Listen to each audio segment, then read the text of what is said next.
So today we're talking to Richard Sauerman about his new book, Are You Living Your Resume or Your Eulogy? So Richard, the brand guy from Brandcraft, welcome to the show. Thank you. Excellent. Now, Richard, tell us a little bit more about the work you do at Brandcraft. Myself, I'm a brand strategist, and my partner Nick is a designer. So we do brand strategy, which leads to design, which leads to communication. Yep.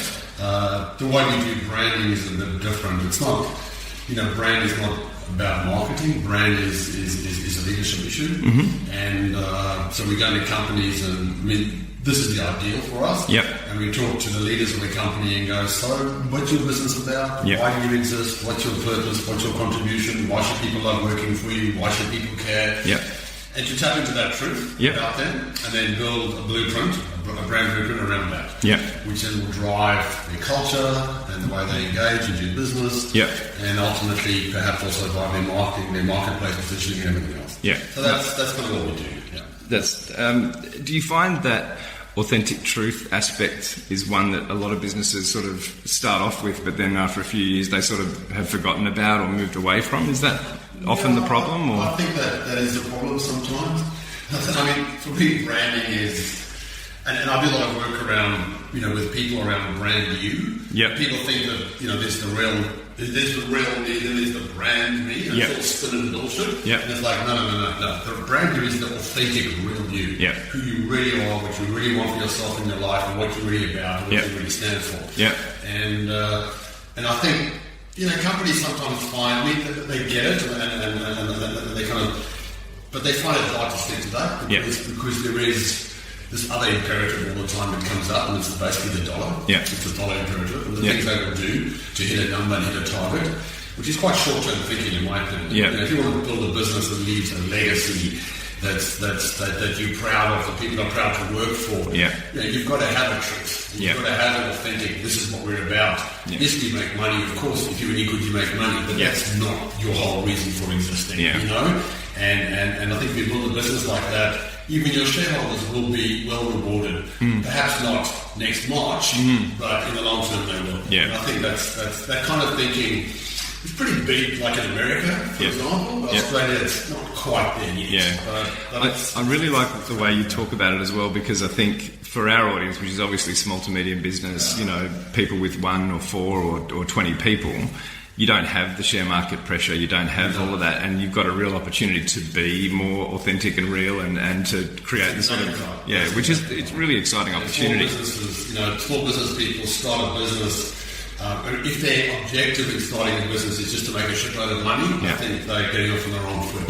You've got to have a reason, a passion, a burning desire to do something, to make a difference, to make a contribution, and you will make money. Of course you will in time, but I think that's fundamental, and that is often the person. So what is it? And sometimes they forget that as well. They get caught up in the stress of it all. Business, of running a business. And they forget what it's really all about.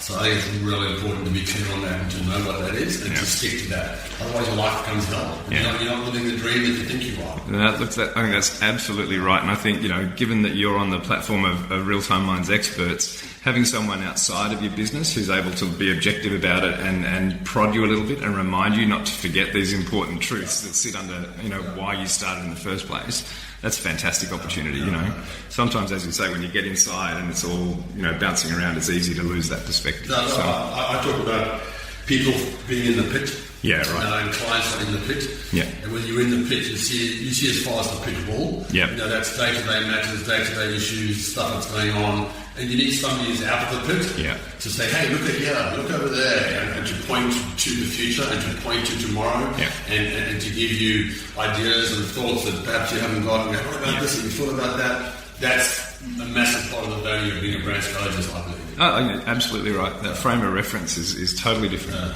And in terms of the process you use to go through these discoveries with your clients, I mean, are there some major steps to the process that you like to... The big step is that it's kind of interesting. Like you said, you do research and all that. Yeah. I don't do research, but the research I do, if you want to call it research, is I talk to the leaders of the company. So I did this with QBE around the world, and they got 10 leaders. Okay, they got 6 CEOs, a global CEO, 5 regional CEOs, CFO, Chief Operating Officer, Head of People and Culture. Yeah.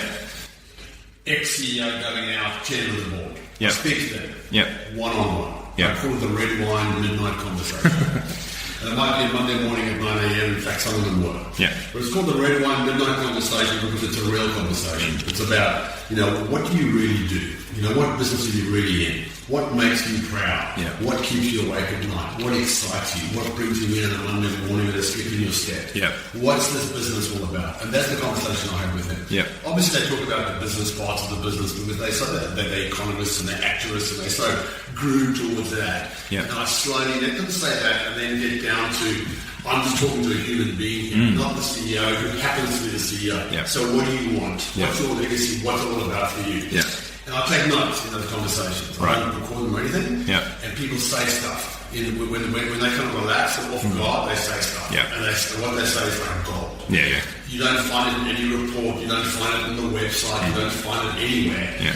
And then I get these things, and I get the sense of what's coming, and I'm talking to everybody. Yeah. And from that, I then create the brand new. Okay. Yeah. So it's a very personal discovery They process. have to like me. If the CEO thinks I'm a dickhead, Yeah. don't employ me. Yeah. It's a personal thing. You've got to like me. Think, okay, this guy's going to do that. He's going to find that truth. Yeah. And that's cool. You come from it. And that's what I do. Obviously, you look at the marketplace and what your competitors are doing, and there might be some customer research you've got. There might be some other inputs you want to give me. Yeah. But for me, it's those conversations. Yeah. Because if you, as the leader of the business, don't know what your business is about and where you're taking it, Yeah. I'm not going to ask any fucking customer or client what your business should be about. You know. Yeah. So you tell me, and we build it on that truth. Yeah. And that's what I do. That's fantastic. And I don't think anyone does it like that. So as far as I know, I mean, Yeah. I think that's quite unique. Yeah, I think it is too. And I think Very effective. your style is obviously, I think what's nice about having, you talk about the way you work with clients and do it with such passion. Your style and the way you work are obviously completely intertwined. Like there is no That's right. pretense at all. That's right. If you don't like me, don't hire me. That sort of stuff. Exactly right. And that's your truth, I guess, for your business and the way you deliver your proposition. Some people don't like me or feel uncomfortable, But they're not there were people at QBE who said, who the fuck is this guy? Yeah. I'm not the type that QBE works with. No. I mean, I don't wear suits. I don't play that, I'm just not that kind of guy. Yeah. But the CEO and the head of people and culture were like, no, this is the guy, and he's good. And when we got to the place we got to, they were like, oh my God, this is awesome. Yeah. So they were surprised. Yeah. But maybe a bit nervous. It took a couple of months as well. Yeah. It wasn't a whole drawn out 18 months massive consultancy. Kind of process. It's pretty. Get in there, talk to the people. Here it is. Here's your truth. Yeah. Okay, cool, great, let's go. Fantastic. Yeah. That's really good. Yeah. All right, so Richard, the main point of our talk today was to talk to you about your book, which I believe is your second book. That's right. What was your first book, just First briefly? book was called Wake Up Tiger. Right. I published that in 2008. Yeah. And it was just, I had a whole lot of thoughts and ideas going on in my head, and I just wanted to get it down into a book. Yeah.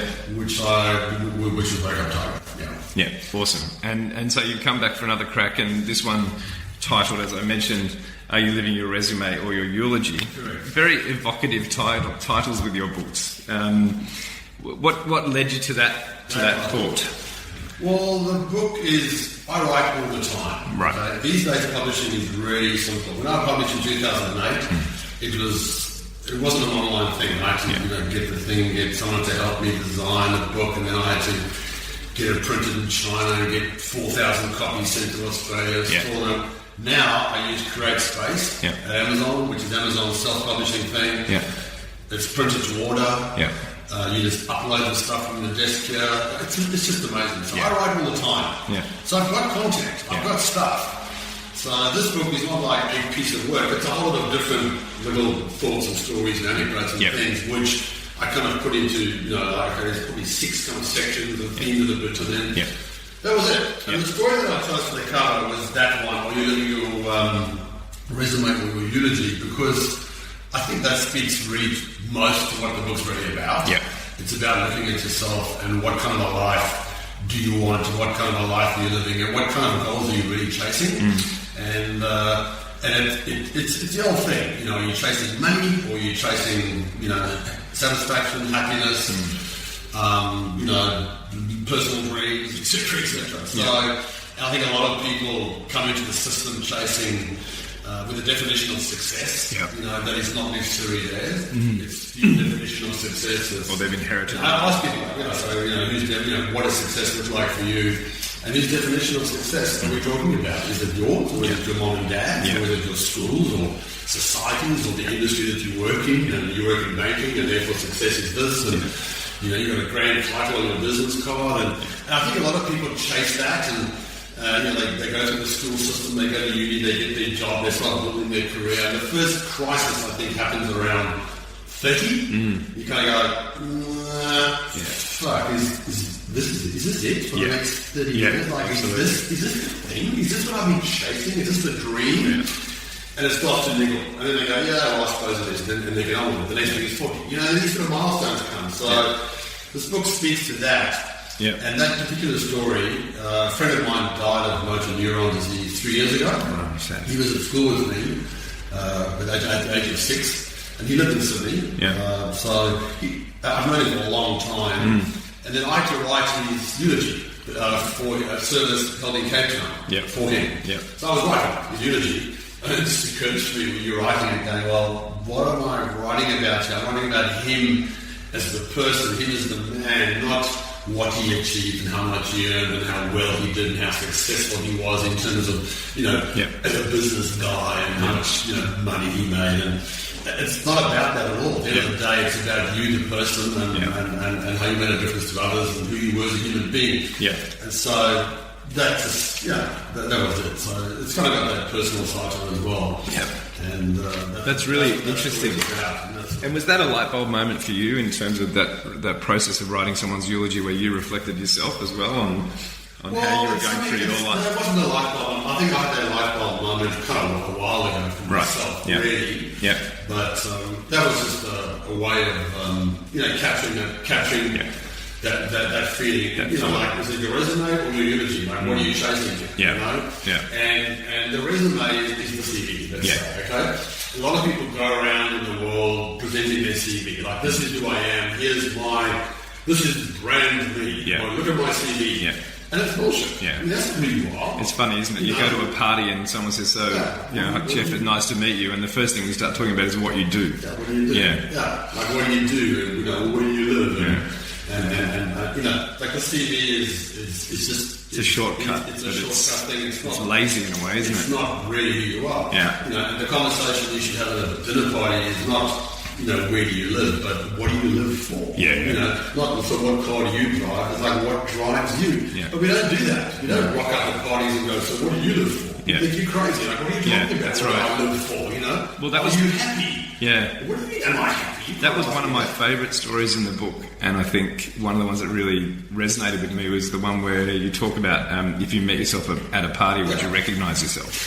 Yeah. That's a beautiful thought, and a very interesting question, And I think a lot of people wouldn't. I think a lot of people have, again, because they're living for things that they don't even question, or they've inherited, or they've just sort of picked up because society said they're important. They wouldn't necessarily recognise themselves. No, I think that's right. Yeah, fantastic. And what other favourite stories within the book? Because as you say, it is a collection of sort of short stories or thoughts, and it's not necessarily following a narrative path right the way through. Are there any other stories in there that you think are instructive or would be interesting for someone now, sort of small business audience, to sit down and have a look at?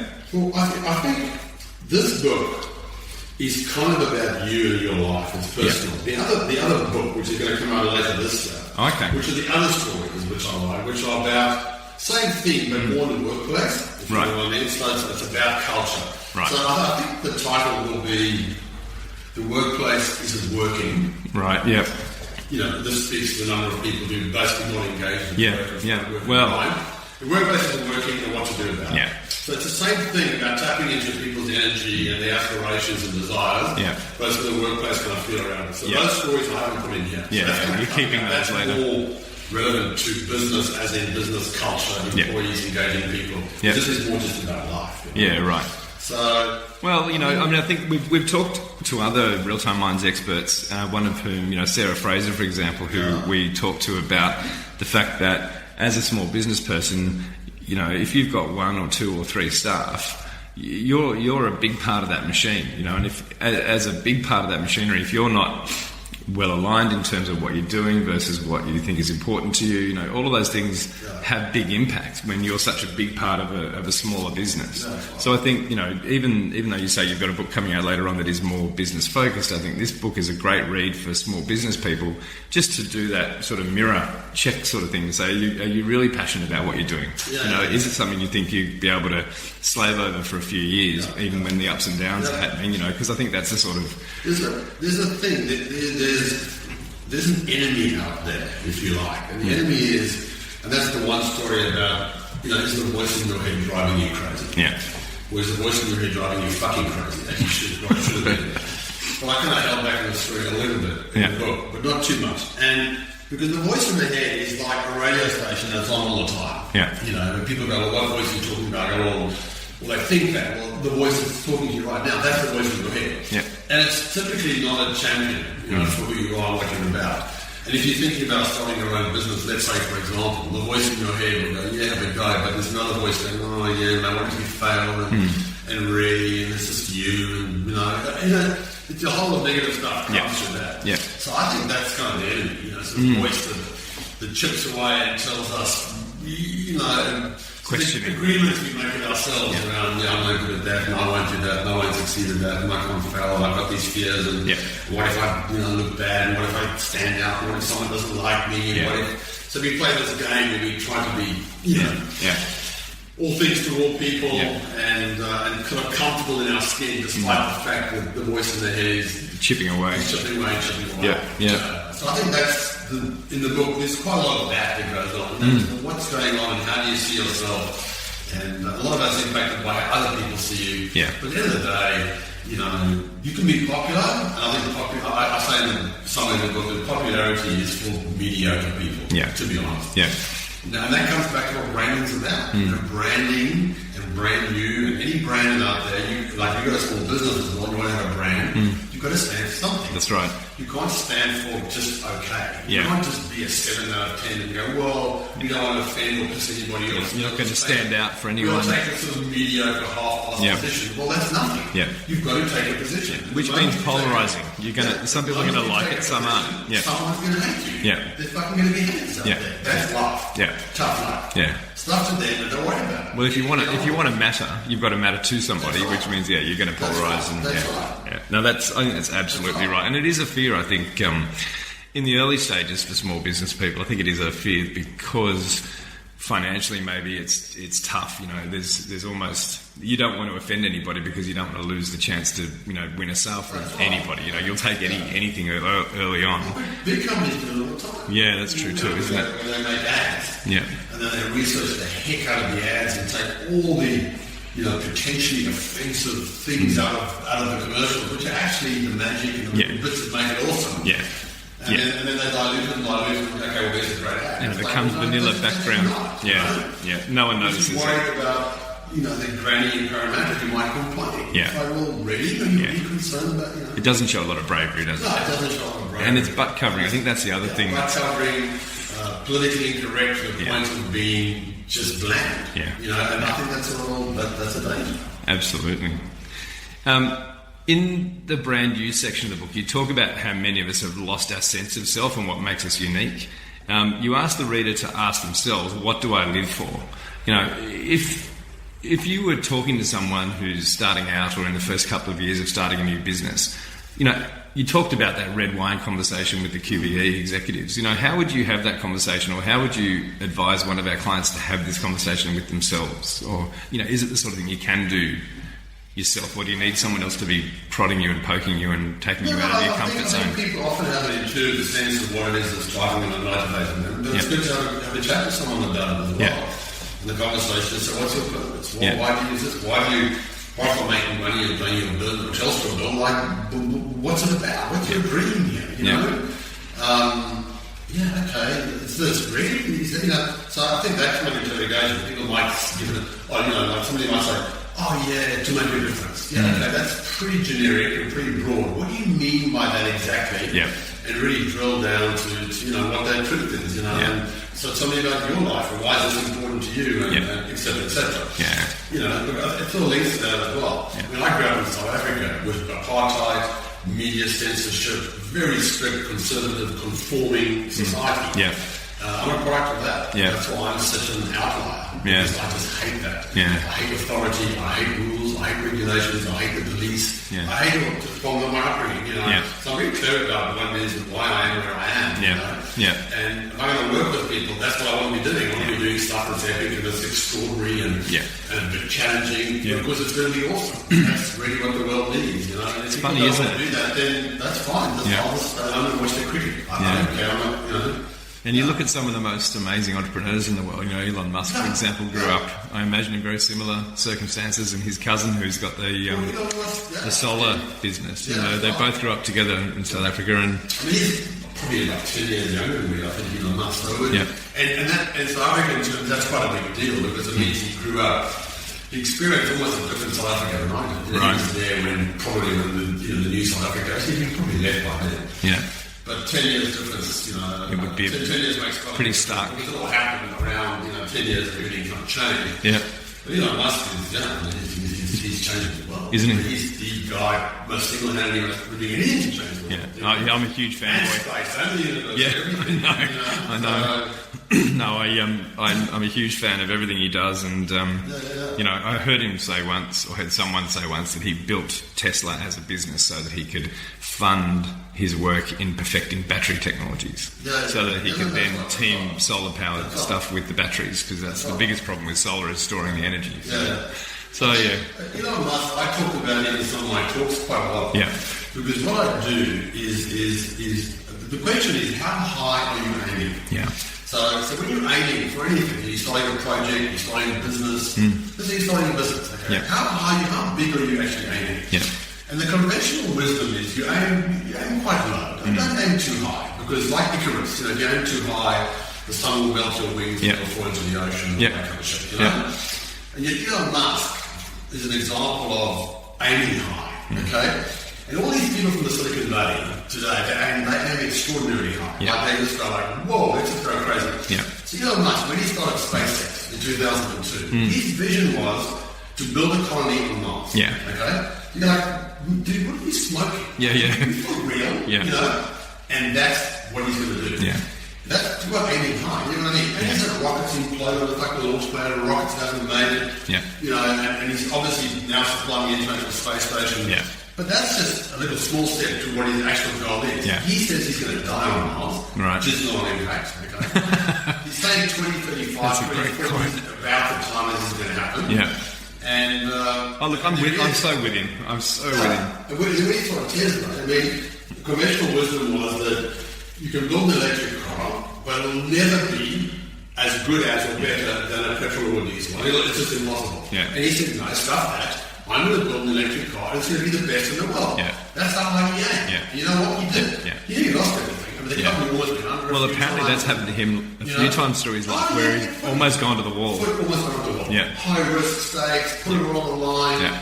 But that's what you've got to do, man. Yeah, you know? absolutely. And look where we're going. So he's an amazingly impressive guy, and I love the fact that you're obviously all over him and using him as a. Mars. That's how high you want to be aiming, man. Yeah. You know, and you won't get to Mars probably, but if you aim for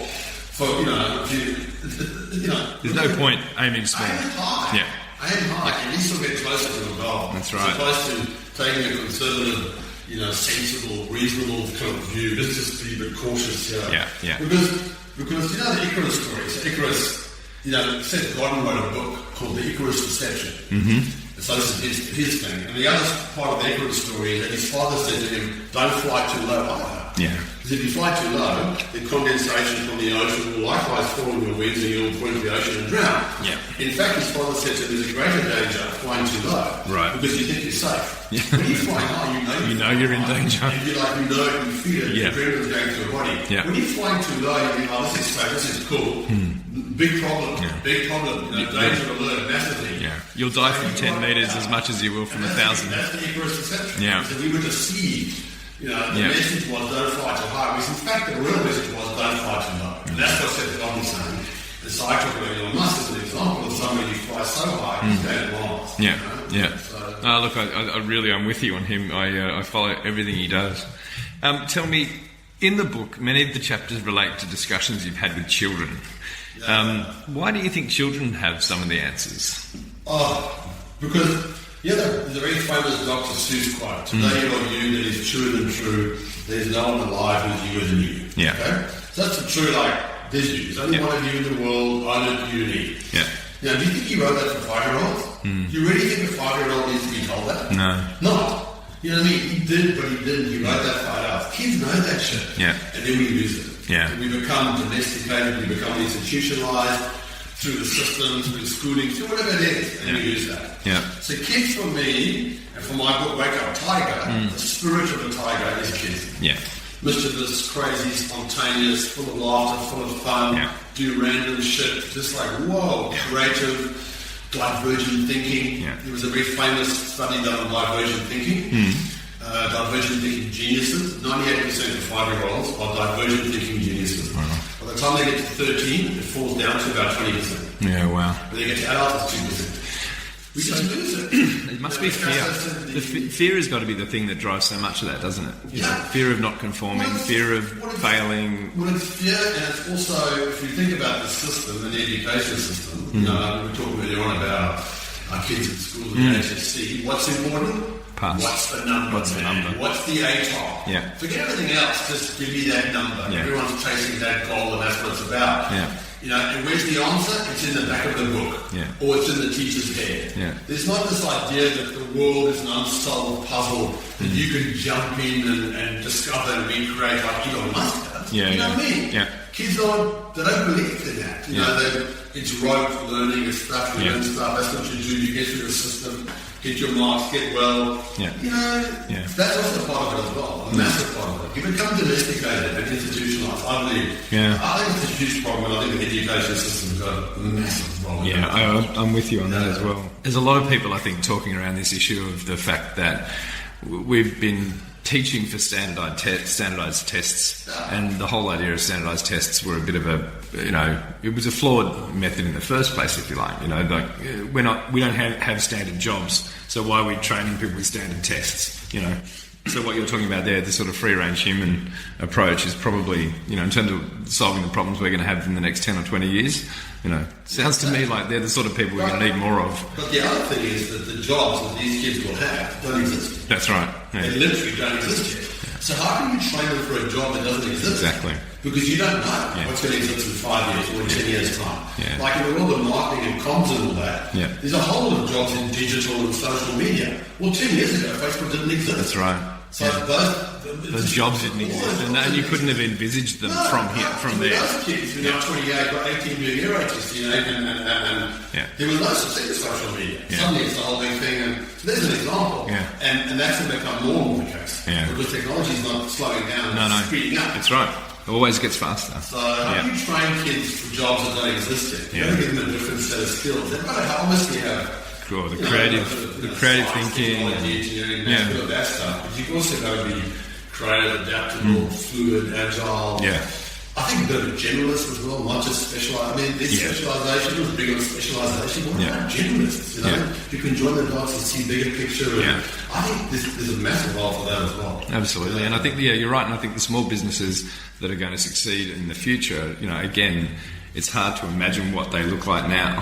What a small business is going to look like in 10 years. Are they going to be global? Is every small business with 3 or 4 or 5 staff based in Sydney going to have a global customer base? It's quite possible. It's probably already happening now, but it's not necessarily what's been the case for small business the last 10 or 20 years. Which has been much more regional and local. If you had to give me your top 3 thoughts from the book, like a short, sharp sort of summary of the things you hope people take out of it when they read it, what would you say those things are? Is be your authentic self. Yeah. That's the most important one, is be who you are and be true to yourself. And that means what you're feeling. I think we have feelings, but often we kind of overrule them with thoughts and go, oh no, that's just, you can't back your feelings. It's like, well, I think that's really important. And the really interesting is that. And then the other one is that leads to, I think it's one of the stories in the book about, there's a book written at the end of last year about the top 5 regrets of dying. And there was an Australian nurse who works with palliative care with patients in their last 12 weeks of life. And talked to them about their biggest regrets. The number one regret is, I wish I had the courage to live the life I wanted to live. Yeah. That's the number one regret of dying. Yeah. Like, what the hell? Yeah. You never had the courage to live the life that you wanted to live. Yeah. I reckon that's the big message. Yeah. You know what it is, and get in touch with that. Get in touch with your heart and your passion. Don't let your mind kind of just, I think, be quite disconnected from that. Yeah. You can almost lost how to get in touch with our heart, who we really are, what we want for ourselves. Yeah. And then be true to that. We're going to have the courage to be true to that. It's a lifetime courage, I think. That's really interesting. I talk in some of the work I do about the power of intuition, which I think a lot of business people forget intuition, or they deprioritise it in the way they think. And I think intuition, that's where all of your experience is stored, and all of your knowledge and all of your feelings, as you say. And the number of CEOs who have made big strategic errors that have led to the death of their company, you talk to them 5 or 10 years down the track, and a lot of them say, I intuitively knew what we should have been doing, but we used all the research, all the numbers, all the discussions with the board, and we went a different way. I wish I'd stuck with my intuitive, choice. I think it's place for both. Absolutely. Yin and yang. But I think we lean too much towards the one side, too much towards the analysis, the logic, and the numbers and the logic. Yeah. And the other side, the intuition, the creativity, the what you know, what's in your gut, is heavily discounted as being not valuable, not legitimate, or not proper in some way. Because not business-like. How can that be? It's like, no, but that's the thing. It's a real thing, Absolutely. I think that's fundamental. Fantastic. And if you switch that off, not only are you losing out for your business, but you're switching it off for yourself in your life. You know what I mean? It's the whole part of you that becomes, switched off, and it's just not there. It's dormant. That's right. Frustrated, and you become, it's not satisfying, as you used that word satisfaction before, and it's just such an important thing, and again, it gets deprioritised probably way too much. Richard, thank you so much for talking to me today, and I hope, I know our audience will get a lot out of what we've talked through, and I also hope that they'll run out and grab a copy of your book. Is the best place for them to do that on Amazon? Is that, So guys, go to Amazon and look up Are You Living Your Resume or Your Eulogy? And you'll find Richard's book, and I commend it to you. I've read it and I think it's fantastic. And again, it's one of those books that you can pick up and dip into, and then sort of leave it alone for another couple of weeks and dip into it again when you need a little bit of a pep up and you need, a little bit of a shot in the arm. So again, thank you so much, Richard. It's been really, really good. And again, Richard's on the Real Time Minds platform as one of our experts in terms of branding and authenticity, and he's got a lot of experience to share. So jump on board and ask Richard to give you that those probing, challenging questions that help you really drive to what the truth is of what you're doing and why it should matter.